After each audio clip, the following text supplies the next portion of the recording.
So what is a good credit score? So we got the best credit score is from 800 to 850.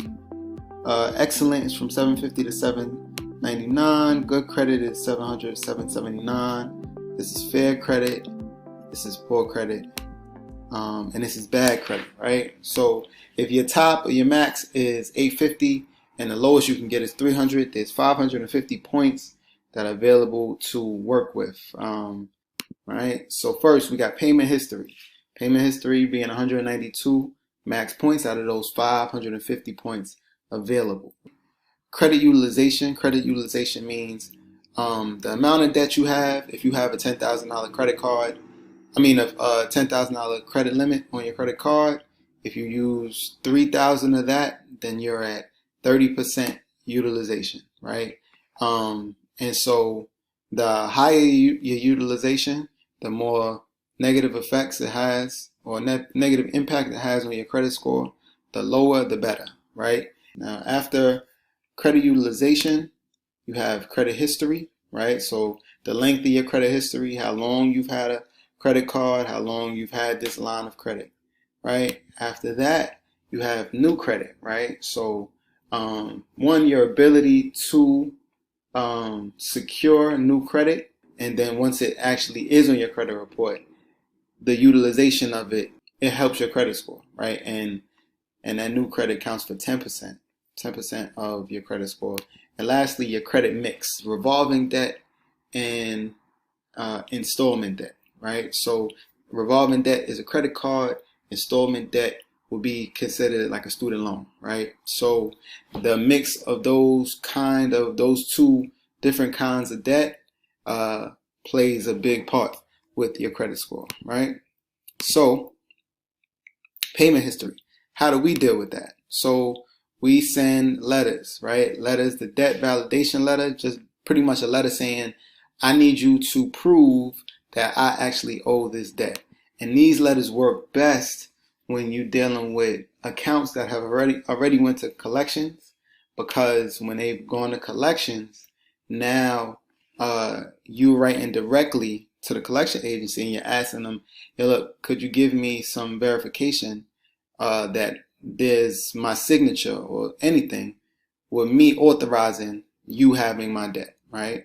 And if they can't prove that to you, if they can't prove to you that they spoke to you saying that they have your debt and that you authorized them to collect on it, then that means that that whole debt has to be wiped off of your credit report.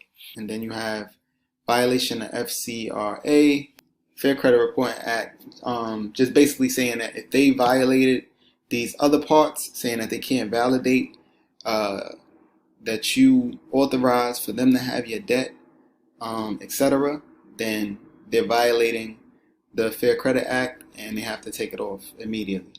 And then lastly is an intent to litigate letter.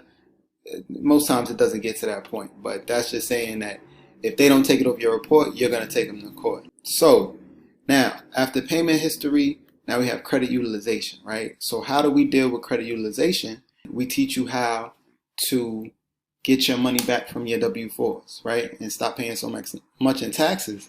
And that extra money that you'll be receiving back can be used to eliminate debt. You know what I'm saying? As you eliminate your debt, you increase your credit limit, right? Or you have the ability to ask the credit card companies to increase your credit limit, right? And then you have the opportunity to secure new credit after that. And all of those three things, they work simultaneously in conjunction to raise your credit score, right? So we have the ability to tackle the problem of credit utilization in ways that an average credit repair company couldn't do, because they can show you what's wrong with your debt or your accounts, but they can't show you how to get the money to actually pay down some of those debts that you have, right? After credit utilization, we go to credit history. Now, one of the biggest things with credit history, one of the biggest solutions is authorized usership. So if your mother had a credit card for 20 years I mean, she's built up an incredible amount of history, credit history, and that comes with a lot of strength to it. And now somebody adding you on to their authorized, onto their credit card or whatever as an authorized user, what that does is that copy and paste the history from that one card, and it pastes it. I mean, it copies the history on one card and pastes it onto your credit report or your credit history, so that you get to reap the benefits of that amazing credit history that that person has, right?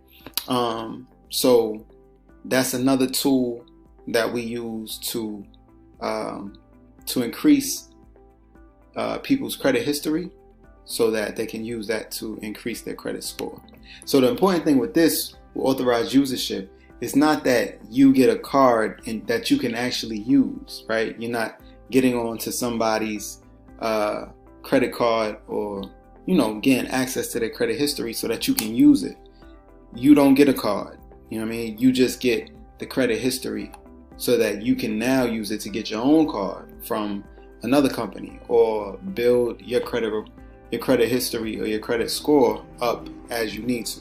After that, we have new credit, right? So again, we're dealing with Tradelines. Tradelines is the same thing as dealing with authorized userships, but now new credit, you can deal with department store cards, secure credit cards.